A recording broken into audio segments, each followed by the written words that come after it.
Hey guys, welcome back to the DeeTimeLove show. We have a Watch Wow podcast I want to share with you guys on the channel. Today's topic is Tudor, the brand, my hate and love relationship.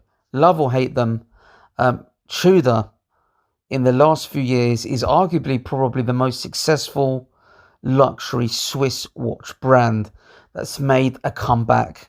And I'm going to basically talk through my story, my love and hate relationship with Tudor for the last 10 years. Now, like most people, as a watch enthusiast, I knew about Tudor and where they sat within the Rolex, company relationship. And, if Rolex is the king, Tudor is the prince of the relationship. And the prince never gets the limelight. It's always in the shadow of the king. But there's always an interest in what the prince is doing. And that's how I always perceived Tudor. Now, I wasn't necessarily that excited about Tudor's designs. Some of them were really ugly, like the Hydro. I just didn't like that Hydronaut. I did like the Tudor Submariner and the snowflake hand version. And yeah, but I never really had an interest in purchasing a Tudor. The only one that I liked that I would consider really buying, even before Tudor really blew up, was the Tudor Monte Carlo, which was their own design, that retro 70s vibe. A very cool watch indeed. But I never really would have considered buying a Tudor over an Omega or a Breitling, and never would consider buying a Tudor over a Rolex, would be my honest opinion. Probably if I was looking to buy a Tudor, I remember looking at them back in the day. Oh, if we go back, to 2010 on eBay, you could pick up a Tudor Datejust equivalent, exactly the same oyster case, just with the Tudor branding, but under the crown would be Rolex, and so would the case back, for £800. I know it would be I think they are 34mm 35, slightly smaller than the traditional, Datejust 36mm. But they were really good value for money back then, because you're getting the oyster case. Only thing you weren't getting was the Rolex movement, but you were getting a very robust ETA movement, which is very cheap to service and will last you a lifetime. So it's a very good buy. But the Tudor brand back then, for me, never really had an identity. It was more of it's a tough saying this, but it was a poor man's Rolex, for example. It was an affordable Rolex that was cheaper to run, for example. It's only in 2012 when I noticed Tudor launched the Black Bay line that I really loved the palette, the color. It had a real Rolex Submariner big crown vibe about it, and it was ETA, so still, I never looked at it in the same light. It reminded me of IWC, a very much a watch enthusiast kind of watch, targeted at the sort of person that just wanted a good quality watch. It didn't matter if it was ETA. It was basically aesthetically the design, the quality was all very good, but it wasn't a watch brand at the time. In 2012, you went to a shopping mall, and let's say you went to a boutique where they sold Tag Heuer, Omega or Breitling, you wouldn't have people that didn't know anything about watches looking at them. They would probably walk past the Tudor section because they didn't know what they were, or who they were, or whether they had a relationship with Rolex or not. It didn't have a mass appeal. It was very much a watch enthusiast favorite. Now, as the years went on, you go back in 2013, 2014, I started to see a different perception of Tudor. And mainly because the way Rolex was marketing the brand. And I think at the time, having David Beckham and Lady Gaga as their ambassadors really helped elevate the brand. They're not particularly people that I would look up to, or, I don't tend to idolize anybody, but by having those people wear the Tudor watch brand, or have them wearing their watches, people started to take notice of them. Like, Tag have Lewis Hamilton and all the rest of it. Breitling have John Travolta. People started looking at Tudor watches, even though they never knew nothing about their history. The mere fact that they are technically, well, in the past they were Rolex, just with the Tudor brand on there, saying that, they're a little bit more affordable.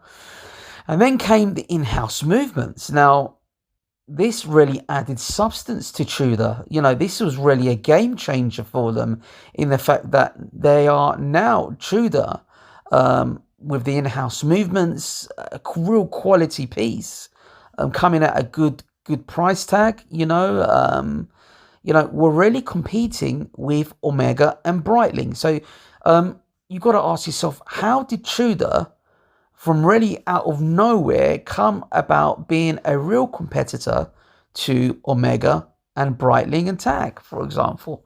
Now, let's look at what's happened with the Rolex brand. Now, Rolex have now positioned themselves to go up against the Holy Trinity. And what I mean by that is, the prices, let's say, of a Rolex day date, the President solid gold piece, 30K, puts you in Patek Philippe territory. And I'm not saying a Rolex is as good as a Patek Philippe, and we all know the finishing is nowhere near the level of the Holy Trinity. However, Rolex produce a very robust, durable piece. And let's be honest, a lot of the Patek Philippe's are dress orientated. Yes, they do have a sports range, the Nautilus, the Aquanaut. These are very expensive watches, and Rolex has positioned themselves in an area where the average Patek Philippe collector may start collecting Rolex, because Patek have really elevated themselves to a different galaxy in terms of their prices. They're on a different level in terms of prices. However, there are Patek Philippe's, the dress range, that haven't, the prices are not crazy. And even AP, you can get a Royal Oak offshore diver, for £11,000, £12,000. It's Rolex Submariner, Yachtmaster territory. And Rolex have become so exclusive and difficult. Tudor has filled the gap that Rolex used to fill. Now, you go back 2008. I'm only discussing UK market. You could pick up subs for £3,000-4,000 back then. And this is where Tudor has replaced the segment that Rolex once held. And let's put it to you like this: the mere fact that Rolex had elevated themselves to a different galaxy gave a lot more opportunity for Omega to come in and make a lot of money. And even Omega now decided to go down, well, they're trying to go down the same path as Rolex. But Tudor's come into a segment where you're no longer walking past the section of Tudor within a Fraser Hart or Watch of Switzerland. You're considering them over an Omega, over a Breitling, and to some instance Rolex, because you could have that Tudor in your hand straight away, and that is priceless for some people. But Tudor now are appealing to not just the watch enthusiasts, but the non-watch enthusiasts. They go in, they've got £3,000-4,000 to spend, and they like the aesthetic look of the Tudor over the Omega, so they buy the Tudor. And that was never the case before. Tudor were, playing second fiddle to the likes of Omega, Breitling, and even Tag to some extent as well. But now Tudor are being considered as an option compared to a Seamaster, and that's unbelievable. That would never have been the case before. I would never have considered, buying a Tudor. I like them, but Now I've got a few Tudors in my collection. I've got the Tudor Black Bay Burgundy, the in-house. I've got the Tudor Chrono Blue, the Monte Carlo that I absolutely love. Stunning, stunning pieces. Probably I'd actually consider now even a vintage Tudor. The brand really has been elevated. They've got real substance behind them. They haven't relied on the relationship they have with Rolex. They've gone their own path. They've created their own little legacy, and they've got their own substance now. And yeah, I'd probably say Tudor have been the biggest success story in the last couple of years in the luxury watch world. It's very difficult for any brand to come out of nowhere. I'm not saying they came out of total nowhere, but to the UK, they were relatively unknown. Modern Tudor was relatively unknown, and from 2012 to present, 2021, Tudor are a major, major force in the luxury watch world. And I mean entry-level luxury watch world. They really are an alternative. They're no longer seen, well, not by everybody. Your hardcore Rolex collector, there's two types. One that have embraced Tudor. The other, the snobbery, they will just stick to Rolex. There's no need for them to buy a Tudor. But I've seen people with a Patek Philippe Nautilus 5711R with a Tudor Chrono Blue Monte Carlo sitting next to it as one of his favourite watches, or the Tudor Black Bay and the P01. There's all these funky designs. Tudor really has become a escapism for the Rolex watchmaker, where they can experiment with different materials that they wouldn't necessarily use within the Rolex lineup, like titanium and PVD finishings and stuff like that.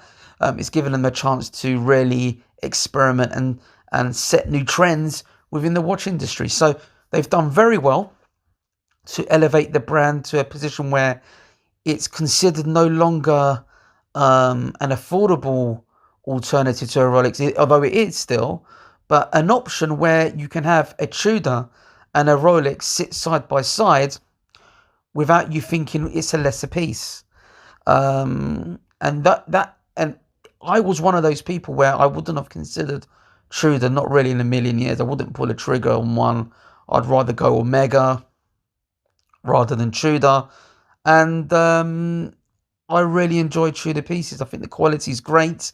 Having discussed, the Tudor Black Bay at length with watchmakers when I bought the in-house movement, he said, look, with all honesty, he said, the Tudor is nearly finished as good as a Rolex Submariner, nearly. And I said, well, what do you mean? What would you say the difference is? Well, look, the Tudor Black Bay is 200 meters water resistant. The Submariner is 300 meters water resistant. The Rolex Submariner has a ceramic bezel. It's got white gold finishing on the indices and the hands. Screwed down crown with crown guard. The bezel's 120 click over the 60 click bezel. But when you touch them, when you play around with the bezel, you feel the quality. You have a close look at the dial. There's not much of, you'll struggle to find issues with the Tudor and the Rolex. And he says that they're just using slightly better materials with steel, the ceramic, the white gold. But he said his exact words were, he said it's a 5 to 10% difference in the quality, not a 50% difference all round. Now, especially with the Tudor, with the in-house movement, until recently, you could argue that, the new in-house had more innovation than the sub. But now with the new sub, obviously things have changed. It's also got a 70 hours power reserve. The Tudor is a watered down version of a sub in a way. It comes out, it's more of a vintage aesthetic. It's a total different kind of watch. It's got a different vibe to it altogether. It's very much reminiscing the Rolex Submariners of old, the big crown subs, which are really cool, and you'll normally find them with those types of patina that they try to not replicate, on the Tudor Black Bay. But yeah, I mean, look, one thing he did say to me, this watchmaker, and I won't mention his name. I don't want to get him in any trouble, but at some point, when Tudor have officially established themselves in the segment that Rolex used to own, they were the king of, in that price range of 3 to 6K, they will launch the Tudor Submariner. And that is really their ace up their sleeve, where that's when Tudor will really be a force to be reckoned with. And this may happen next year or the next 10 years. We don't know when it's going to happen, but apparently it has been made and it is there in the waiting. So who knows, some of the images that you've seen online may actually be the real watch, the concept that they've produced. So Tudor, in terms of pricing and value, I don't think they're necessarily going to go up in tremendous value like Rolex have. I think they'll always be mass produced and they'll be available. However, the biggest thing for me that shows how successful Tudor have been is that they do hold their value. And this day and age, there's so many watch brands out there that don't hold their value. And we're talking about retail price here. Tudor hold their retail price. They hold their value. And that is a major achievement, that your money is safe. But there are a few pieces that I think will go up in value. I think, what is it, that PO1 one that caused a lot of caused a tremendous amount of what can I say, debates within the watch community about its looks and style.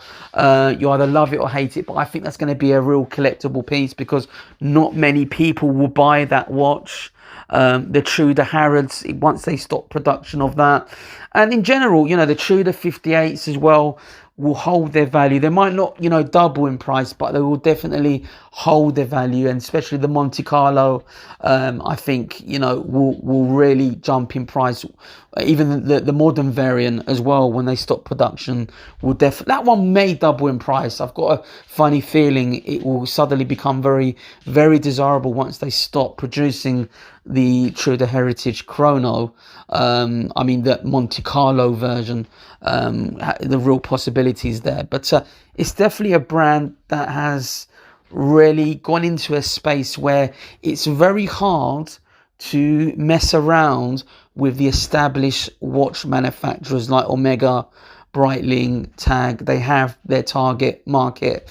They've got their marketing there. The newbies tend to go to Tag because they're a lot more cheaper and it's an easy way of buying your first luxury watch. But when you go to sell it, you realise it doesn't retain any of its value. Not all of them, the Tag Monacos and so on are definitely good buys. The Grand Carreras, like all watch brands, there are certain iconic models that are definitely worth buying from Tag. I don't want to bash on them too much, but a lot of the time, Tag has been, for the newbie, an opportunity for them to experience their first luxury timepiece. But I think Tudor have come in and they've had an advantage probably over any new watch brand trying to break into this segment because they are related to Rolex, and that is the major advantage they have. Although Rolex is the king, next in line is the prince, and that is Tudor in my eyes. And although I don't think they will ever surpass the king, they definitely will gain in popularity depending on what they're doing in the world. And this is exactly what Tudor are doing. They really are striving forward. And, I know major Rolex collectors that have at least 10 Tudors in their collection. And that is a major, major statement. And I think the marketing they've done, Tudor, it's been amazing. And for me, not really dismissing them, over the years. I just wish that I looked at them in a different light, because I could have picked up a lot of Tudors for a very, very low price. And I'm not saying I would have flipped them, but it's nice to know that when you own something that it does go up in value. I mean, you know, with the way inflation is, you know, buying something, holding a couple of grand in your bank account somewhere in 10 years with inflation, it's more like you've got £200 in the bank account, if you know what I mean. But you know, those Tudor watches literally doubled and tripled in price, especially those vintage Tudor Submariners are going for £10,000-12,000. The Snowflake is even more, you know, amazing. You know, when you know a Tudor vintage piece has been auctioned for nearly £250,000, you know the brand has real interest from collectors. So I think Rolex have achieved something amazing in bringing a brand to the market that really fills their gap in the market they left, probably, I would say, in 2012. You know, well done Rolex, well done Tudor for achieving that, and that's why they are perceived top of the game.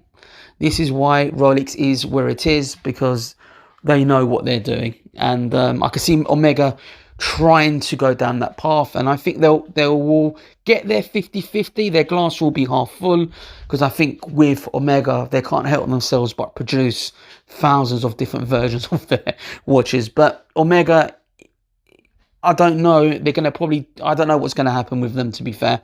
I do think they are competing with Rolex. Of course I do. I get asked this question all the time. I love Omega. I love this and that. With what they've done with their new Seamasters and the Speedmasters, those are the models to look at. I think those are the models to stay with. Those are the backbone, the foundation of Omega. But guys, I hope you enjoyed today's podcast to share my opinion on Tudor, my love and hate relationship with them, and the future of Tudor is looking very good. And they are no longer just a watch enthusiast favourite. They are very much, they do appeal to the masses, to the non-watch enthusiasts. There's someone who walks into a watch boutique, a shopping mall watch boutique, where you have Omega, Breitling, Tag, Zenith, Vacheron, whoever it may be. Tudor is getting a look in and are being compared to those brands, and a lot of the time they're being purchased over those brands. So fair play. Tudor have really come from the grave, especially in the UK, and they've really become a choice to be reckoned with. So take care, guys. I hope you enjoyed today's podcast. If you want any more topics for me to do, please just drop me a quick email. I'll leave all the details in the description below. Please leave your comments, your likes below. And yeah, don't forget to subscribe if you haven't already. And I'll see you in the next video. Take care.